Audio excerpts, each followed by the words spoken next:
देखिए पिछली कक्षा में हम राजनीतिक आधुनिकीकरण के बारे में पढ़ रहे थे और राजनीतिक आधुनिकीकरण के हमने उपकरणों की चर्चा की थी।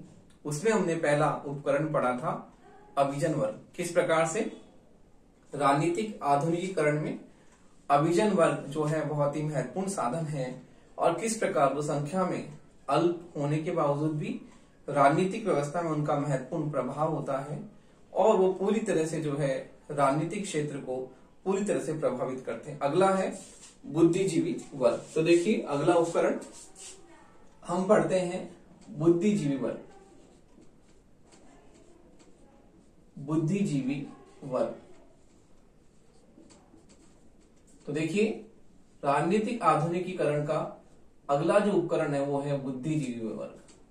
तो देखिए प्रत्येक समाज में बुद्धिजीवी वर्ग होते हैं और बुद्धिजीवी वर्गों की भूमिका महत्वपूर्ण होती है। तो देखिए प्रत्येक समाज में एक बुद्धिजीवी वर्ग होता है और उसकी मुख्य भूमिका होती है किस प्रकार से वो है आधुनिकीकरण की प्रक्रिया में सहायक होते हैं। उसके बारे में हम देखते हैं कि प्रत्येक समाज में जो है बुद्धिजीवी वर्ग होता है और यह अपने समय के मूल्य और संस्थाओं की समीक्षा करके जो है परिवर्तनों के जो है महत्वपूर्ण सुझाव देता है। तो देखिए प्रत्येक समाज में जो है बुद्धिजीवी वर्ग पाया जाता है। प्रत्येक समाज में बुद्धिजीवी वर्ग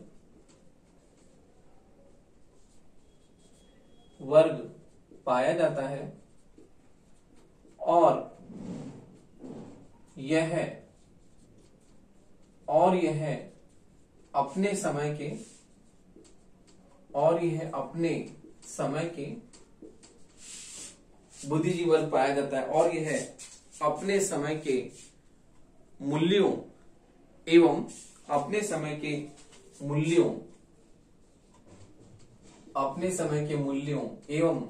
संस्थाओं की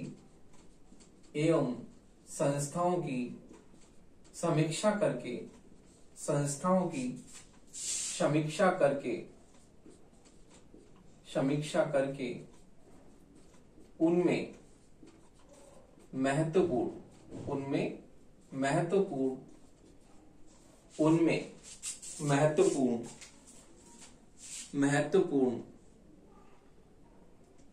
व विवेकपूर्ण सुझाव देता है। महत्वपूर्ण व विवेकपूर्ण सुझाव देता है।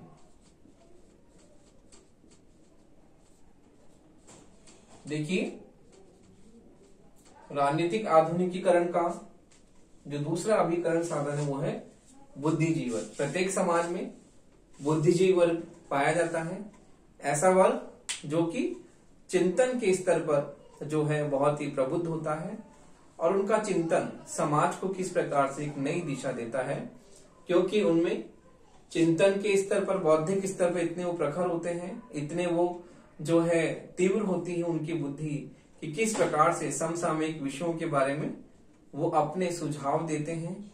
अपने समय के मूल्यों संस्थाओं की वो समीक्षा करके उनका मूल्यांकन करके किस प्रकार से वो एक नए विचारों को प्रस्तुत करते हैं, एक नए सुझाव देते हैं जो कि राजनीतिक व्यवस्था के लिए बहुत ही महत्वपूर्ण होते हैं। तो इस प्रकार हम देखते हैं कि जो बुद्धिजीवी वर्ग हैं वो भी राजनीतिक आधुनिकीकरण में अपनी महत्वपूर्ण भूमिका अदा करते हैं और किस प्रकार उनका चिंतन जो है समाज को एक नई दिशा प्रदान करता है। अगला है आर्थिक विकास।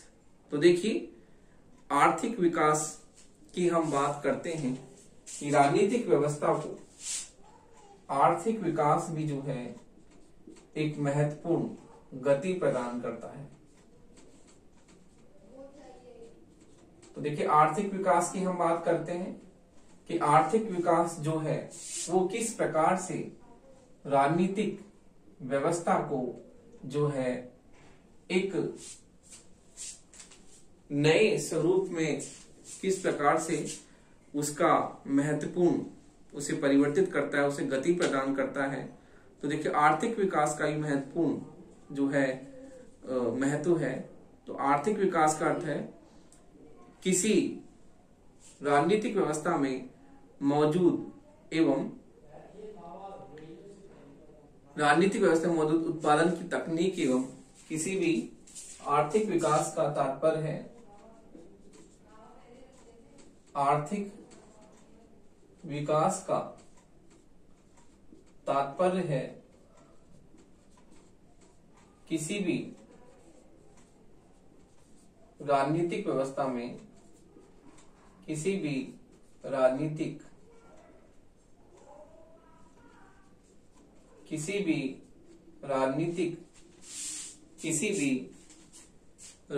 व्यवस्था में मौजूद उत्पादन की तकनीक किसी भी राजनीतिक व्यवस्था में उत्पन्न उत्पादन की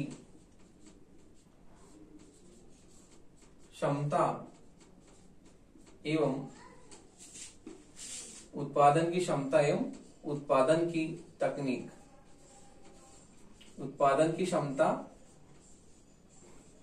किसी भी राजनीतिक व्यवस्था में उत्पन्न उत्पादन की तकनीक एवं उत्पादन की मात्रा उत्पादन की क्षमता नहीं सॉरी उत्पादन की मात्रा उत्पादन की मात्रा एवं उत्पादन की तकनीक से है उत्पादन की मात्रा एवं उत्पादन की तकनीक से है सरल शब्दों में आर्थिक विकास समाज के सरल शब्दों में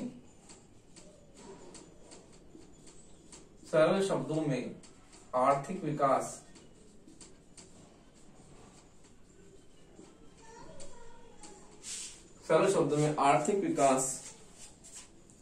समाज के औद्योगिकीकरण समाज के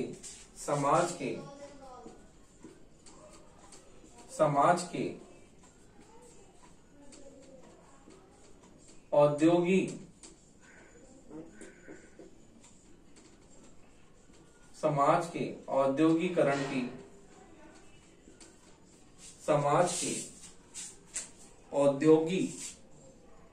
की अवस्था को बताता है औद्योगिकरण की अवस्था को बताता है।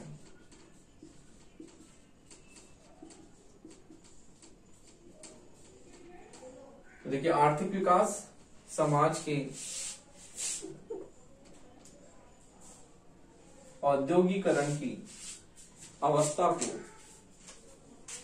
बताता है। इस प्रकार से इसमें हम देखते हैं कि प्रति व्यक्ति आय, प्रति व्यक्ति कैलोरी की मात्रा तथा सामान्य व्यक्ति का जो जीवन है उसकी बात हम करते हैं कि सामान्य व्यक्ति का जीवन किस प्रकार से जो है चलता है, तो उसकी बात इसमें की जाती है कि सामान्य व्यक्ति का जो जीवन है किस प्रकार उसको ये प्रभावित करता है।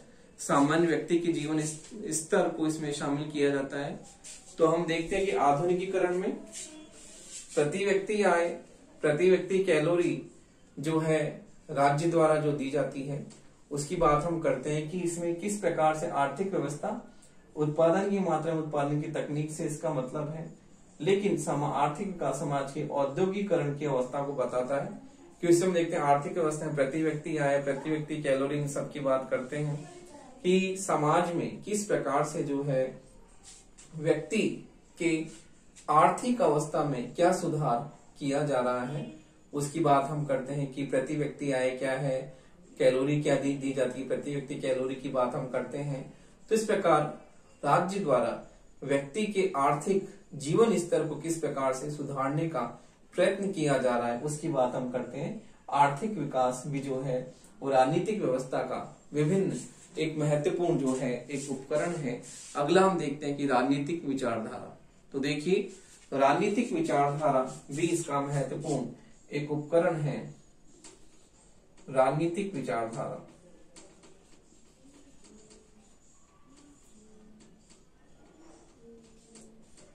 तो देखिए आधुनिक युग में विचारधारा का बहुत ही महत्व है और किस प्रकार से जो है विचार जो होते हैं वो व्यक्ति को एक नए जो है स्वरूप में उसे एक परिवर्तन के लिए निरंतर जो है उसे हमेशा तत्पर करते हैं। तो विचारों में इतनी शक्ति होती है कि व्यक्ति को निरंतर जो है परिवर्तित रूप में उसे बदलने के लिए विचार हमेशा तत्पर रहते हैं।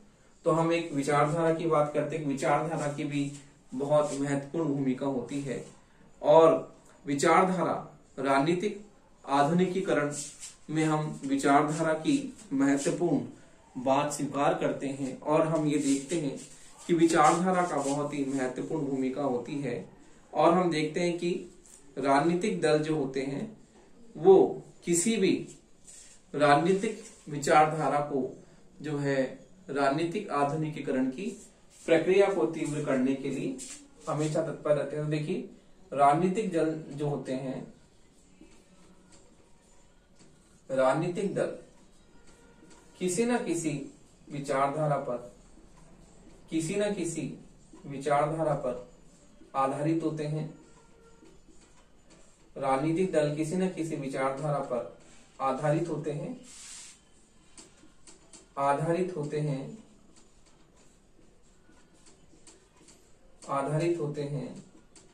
और निरंतर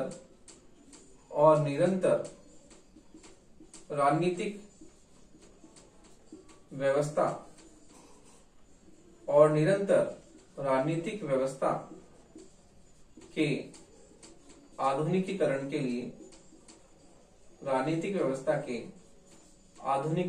लिए तत्पर रहते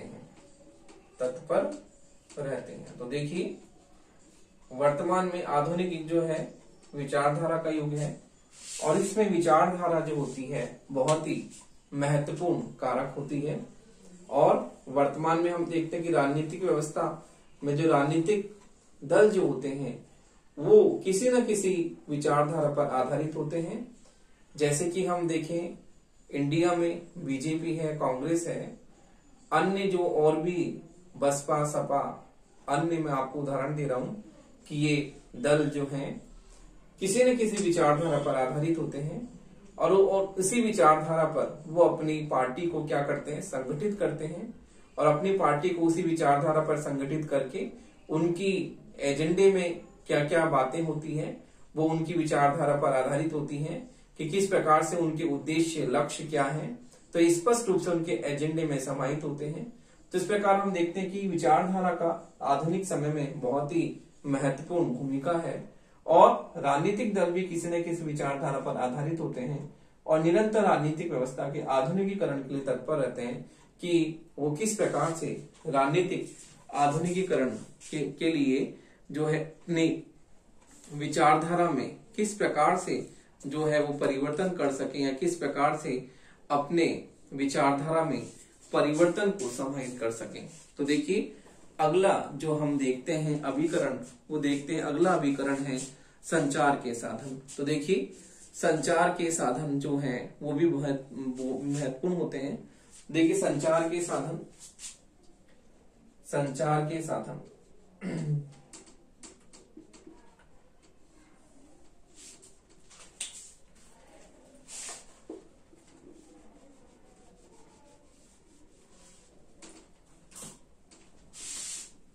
तो देखिए संचार के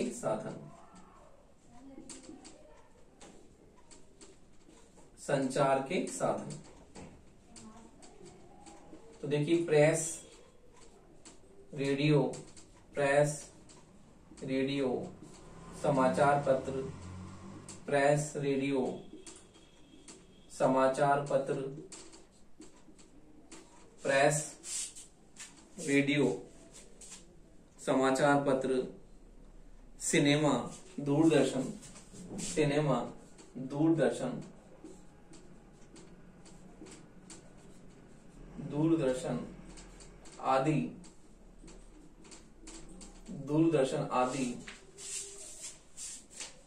आदि संचार के प्रमुख आदि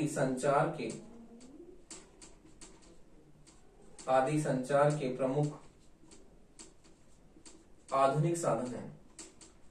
आदि संचार के प्रमुख आधुनिक साधन है।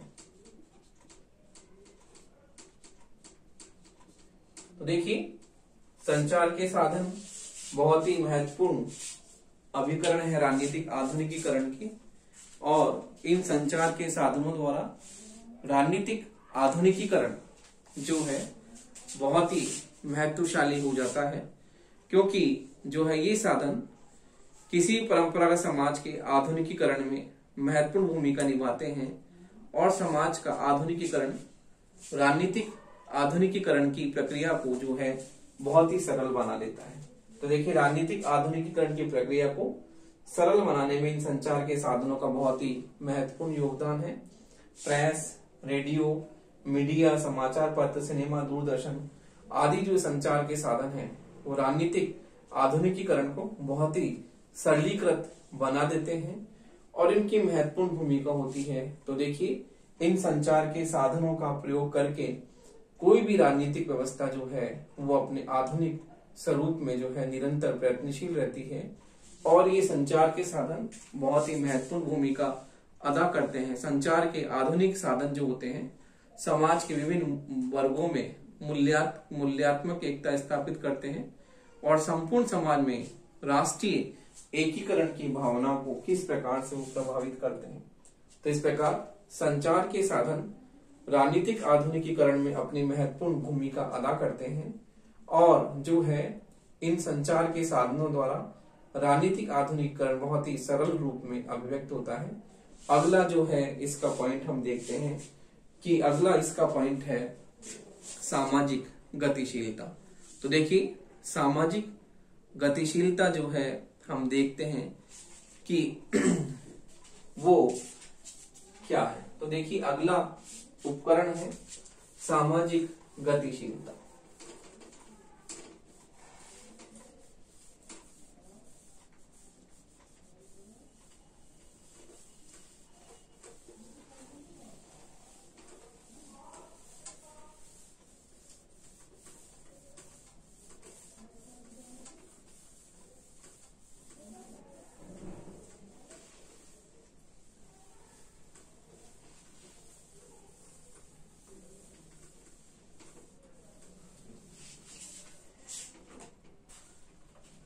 देखिए, अब अगला उपकरण है सामाजिक गतिशीलता।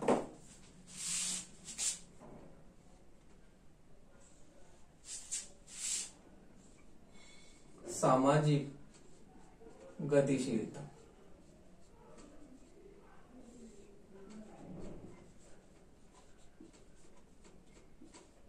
सामाजिक गतिशीलता देखिए, सामाजिक गतिशीलता वो भी महत्वपूर्ण कारक है, और किस प्रकार से हम किसी भी देश में आर्थिक विकास के परिणाम स्वरूप समाज की भौतिक परिस्थितियों में महत्वपूर्ण परिवर्तन होते हैं। तो देखिए, आर्थिक विकास के परिणाम स्वरूप जो है हम देखते हैं कि आर्थिक विकास किस प्रकार से सामाजिक आर्थिक विकास के परिणाम स्वरूप आर्थिक विकास के परिणाम स्वरूप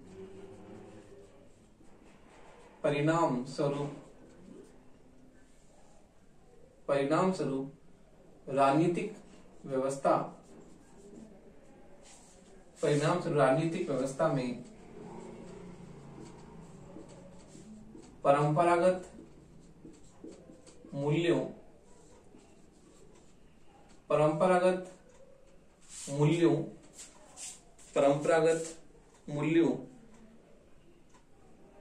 की तथा परंपरागत मूल्यों पर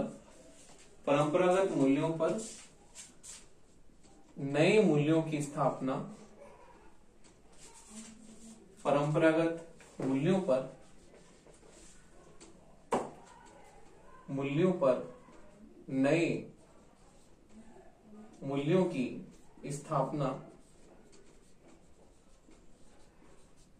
नए मूल्यों की स्थापना तथा परंपरागत समूहों पर व्यावसायिक व ऐच्छिक समूहों की तथा परंपरागत समूहों पर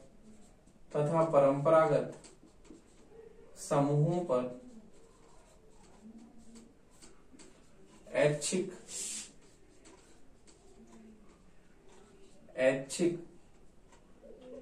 परंपरागत समूहों पर ऐच्छिक तथा दबाव समूहों की ऐच्छिक तथा दबाव समूहों की ऐच्छिक तथा परंपरागत समूहों पर ऐच्छिक तथा व्यवसायिक समूह, दबाव नहीं सॉरी, व्यवसायिक समूहों की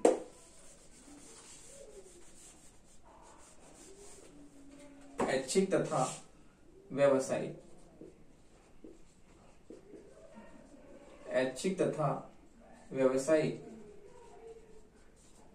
समूहों की ऐच्छिक तथा व्यवसायिक समूहों की श्रेष्ठता स्थापित हो जाती है। ऐच्छिक तथा व्यवसायिक समूहों की श्रेष्ठता स्थापित हो जाती है। तो देखिए इस प्रकार से हम देखते हैं आर्थिक विकास के परिणाम स्वरूप किस प्रकार जो है समाज में गतिशीलता उत्पन्न होती है और समाज में गतिशीलता जो होती है वो किस प्रकार से महत्वपूर्ण कारकों को जन्म देती है। हम देखते हैं कि किस प्रकार जो है समाज में ग्रामीण जीवन पर शहरी जीवन और शहरी जीवन के साथ साथ ही हम देखते हैं कि परंपरागत समूहों पर ऐच्छिक नए समूहों की जो है किस प्रकार से श्रेष्ठता स्थापित होती है। तो इस प्रकार हम देखते हैं कि इसमें आर्थिक विकास जो है वो भी महत्वपूर्ण रूप से जो है सामाजिक गतिशीलता को प्रभावित करता है। अगला है सरकार की शक्तियां। तो देखिए हम विकासशील देशों में सरकार की शक्तियों की बात करते हैं कि सरकार की जो शक्तियां होती हैं वो भी जो होती हैं किस प्रकार से राजनीतिक आधुनिकीकरण को प्रभावित करती हैं। तो देखिए सरकार की शक्तियों की हम बात करते हैं कि विकासशील देशों में राजनीतिक आधुनिकीकरण के लिए, तो देखिए विकासशील देशों में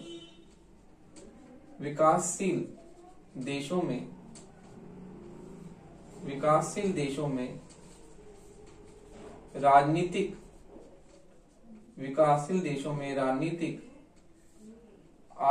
आधुनिकीकरण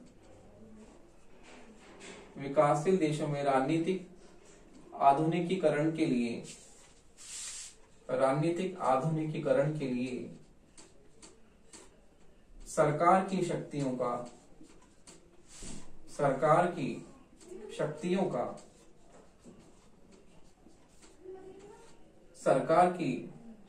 का प्रयोग किया जाता है।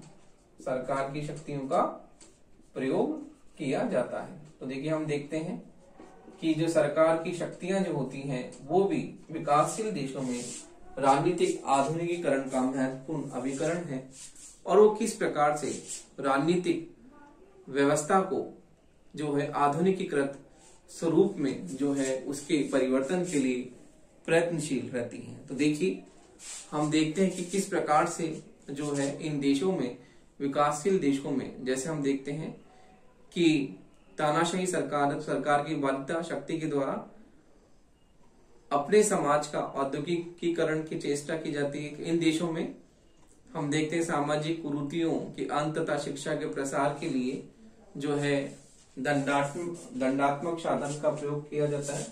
तो देखिए विकासशील देशों में हम देखते हैं कि राजनीतिक आधुनिकीकरण के लिए, जैसे शिक्षा के प्रसार के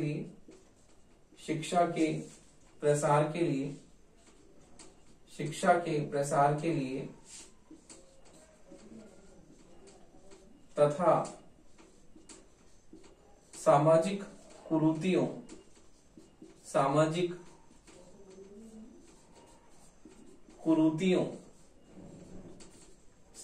कुरीतियों को रोकने के लिए, सामाजिक कुरीतियों को रोकने के लिए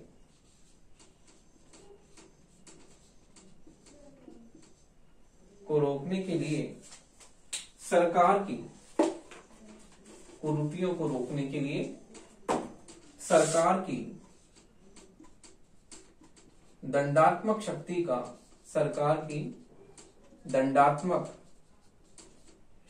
का प्रयोग किया जाता है। सरकार की दंडात्मक शक्ति का प्रयोग किया जाता है।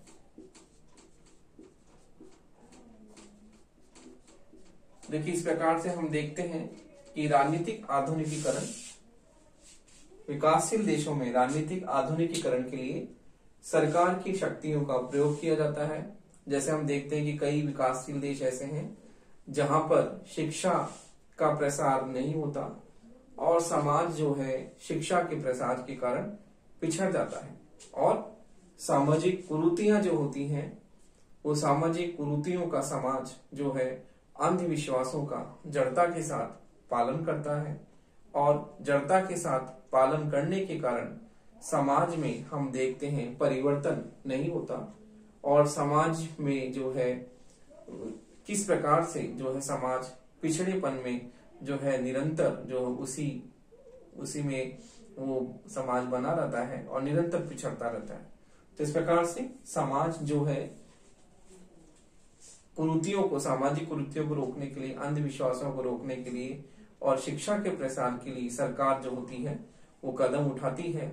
और विकासशील देशों में हम देखते हैं कि सरकार जो है अपनी दंड की शक्ति का प्रयोग करती है और कानून बनाती है।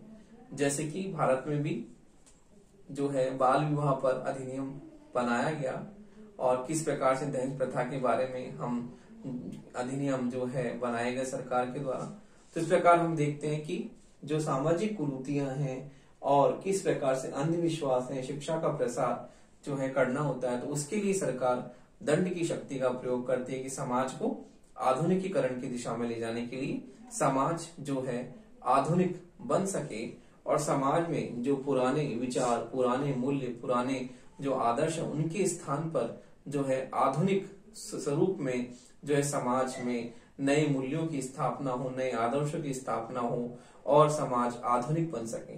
तो इस प्रकार समाज को आधुनिक बनाने के लिए विकासशील देशों में जो है दंड की शक्ति का प्रयोग किया जाता है, और सरकार कानूनों के द्वारा जो होती है नए नए अधिनियम बनाती है, और उसमें समाज को जो है निरंतर जो है विकास की दिशा में जो सरकार अग्रसरित करती है। तो इस प्रकार हम देखते हैं कि सरकार की शक्तियां भी जो होती हैं वो राजनीतिक आधुनिकीकरण का प्रमुख जो है कारण जो है बनती है। तो इस प्रकार हम देखते हैं कि राजनीतिक आधुनिकीकरण की प्रक्रिया में हम देखते हैं किस प्रकार से जो है सरकार की शक्तियों के द्वारा विकासशील देशों में जो है आधुनिकीकरण की चेष्टा की जाती है, और जो है सरकार किस प्रकार से जो है अपनी दंडात्मक शक्ति का प्रयोग करके समाज को एक नई दिशा में लेकर जाती है। तो देखिए, इस प्रकार हमने देखा कि विकासशील देश जो है किस प्रकार जो है लोकतांत्रिक शासन मूल्यों को स्वीकार करें। तो देखिए, वहां पर राजनीतिक आधुनिकीकरण की प्रक्रिया में सरकार की भूमिका बहुत ही महत्वपूर्ण होती है।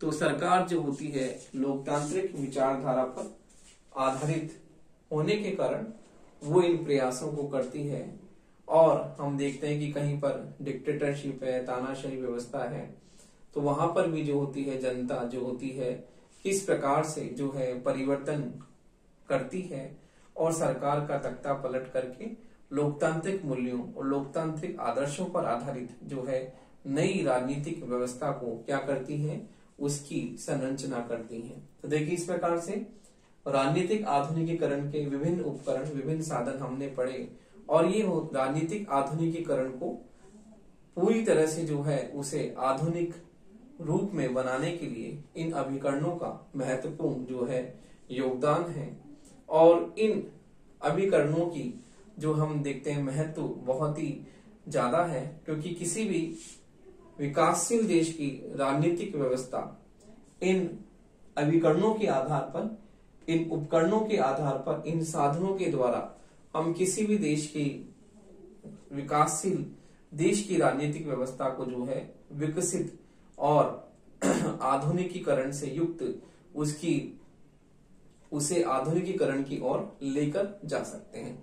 तो इस प्रकार राजनीतिक आधुनिकीकरण के ये विभिन्न उपकरण जो होते हैं बहुत ही महत्वपूर्ण हैं, और इन उपकरणों के द्वारा जो है हम देखते हैं किस प्रकार से जो है विकासशील देश की राजनीतिक व्यवस्था जो है विकसित समाज की राजनीतिक व्यवस्था में जो है निरंतर परिवर्तन के लिए प्रयत्नशील रहती है, और इन उपकरणों का जो है वो राजनीतिक आधुनिकीकरण की प्रक्रिया में महत्वपूर्ण योगदान है, और इन उपकरणों के द्वारा जो है विकासशील देश की राजनीतिक व्यवस्थाएं जो है विकसित एवं आधुनिकीकरण से युक्त विशेषताओं को जो है प्राप्त करने के लिए निरंतर प्रयत्नशील रहती हैं।